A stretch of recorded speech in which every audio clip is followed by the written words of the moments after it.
fundamentally, that's what Mark Galley, who developed this methodology, did, was he realized that when he worked for Dow Chemical and he became kind of the root cause analysis guru, that it had become so complicated to define causes that he had a binder, and that they would spend so much time deciding what type of cause was it.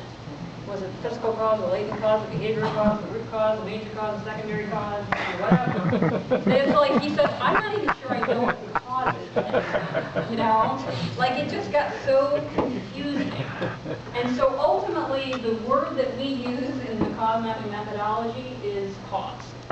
It's a cause. Because you know what the definition of cause is?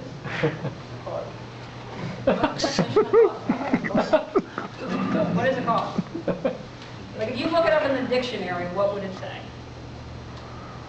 Something that contributes to a certain outcome or catalyzes an outcome. The producer of an effect. So anything required to produce an effect is a cause of that effect. So when I say something is a contributing factor, aren't I really saying it's a cause? Mm-hmm. You see how this kind of has gotten really complex when it really doesn't need to be? And all of these are required to produce a fire, which means oxygen is a cause of fire. People don't like to see that because that's not really the one they want to address, but these are all causes of fire. So we always encourage, from an analysis perspective, stay with the analysis and don't jump to the solutions set first, because we've all seen that, right? Okay, I have this problem, this is what we do about it. We bypass the whole analysis piece and jump right to solutions. But when you do that, you're really saying, I don't really want to do anything about this one. I don't really want to do anything about this. I'm just going to dig into here, but you might miss some potential solution opportunities if you do that. So we always say stick with the analysis. Okay, so a cause is anything required to produce an effect. The only other word that we typically use is possible cause. And all that means is we just don't know yet. You know, we're missing evidence. So we would put a question mark on that particular cause. So in the process of an investigation, you may say, could have been this, it might have been this, in the past it has been this. You know, those are all the questions. Okay, so kind of let's go back to laying these out visually, which the reason that this works from a visual perspective is it really facilitates the discussion. Imagine trying to talk about cause and effect and figure out how things are laying out, and you're doing it like in your head, or you're doing it on a list, versus just creating a nice map. It would be like, you know, trying to explain to someone how to drive from the airport to your house, and kind of making a list versus giving you a nice visual layout. That's what works about maps. So the way that we lay this out is we put the effect on the left, and we ask why did that happen, and we identify the cause on the right-hand side. Now this may look a little bit reverse to what the fishbone is, if you guys are familiar with using the fishbone. The way the fishbone is laid out is you have the problem identified here, and then you're laying out causes by category on this side. Yes? That works, and we like that convention, but it was originally developed by Ishikawa. And Ishikawa is Japanese. And the Japanese read from right to left, which is why he set up the convention that way.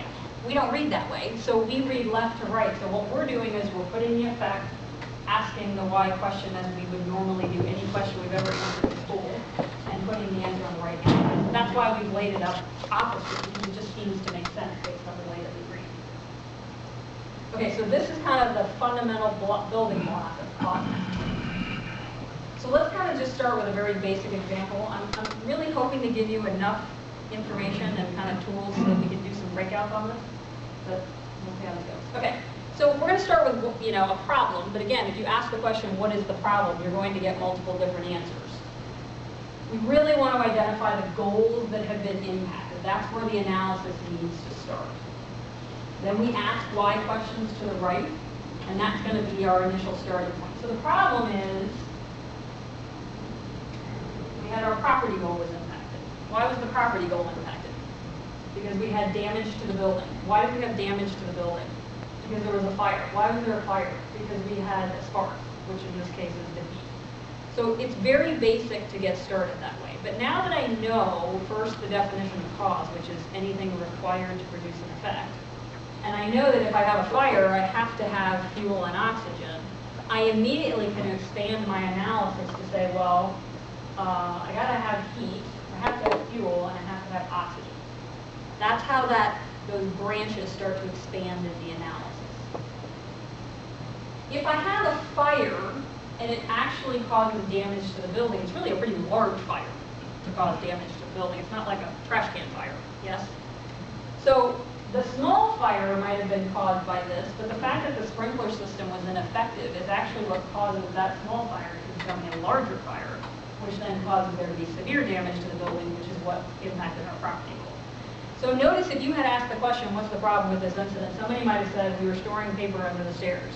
Somebody else might have said there was a short in the wiring and it caused a spark. Somebody else might have said, well, the sprinkler system wasn't working. Like all of those answers are valid pieces of information and they are all causally related to the impact of the goal.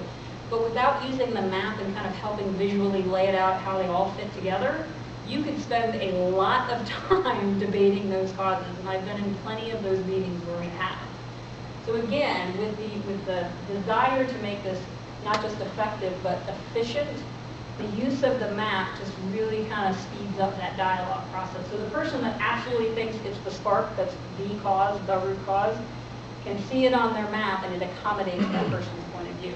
The person who thinks that the sprinkler system is ineffective and that's absolutely the root cause, they can see their cause on the map as well. And so everybody kind of, tends to support the analysis. Okay, so any one of those we can continue to ask questions. Why was there a sprinkler system that was ineffective? Did we know it was ineffective? Have we been doing any, checking on it, inspections, etc., testing? We had a spark and there was short in the wiring. Why was there a short in the wiring? We didn't really ask the paper question. Why is there paper there? But you can see where we just start to expand the analysis, and then it gives us opportunities for solutions. So remember I talked about control points? When we start talking about solutions, it's how much effort is it going to be required to implement the solution? What's the cost? How much time is it going to take to design it?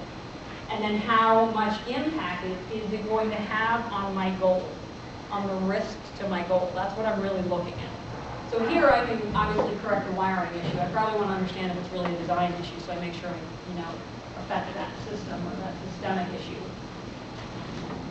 I might want to move the paper location. That's an opportunity. I might want to repair the sprinkler system, and if I do think there's an ineffective inspection process or testing process behind this, I would probably want to do that too.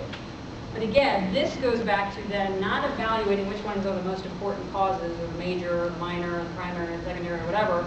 Which ones are going to be the best solutions in terms of mitigating this risk going forward, or preventing it from happening going forward. And when I say prevent, I mean reduce the likelihood of consequence, not absolute blocking.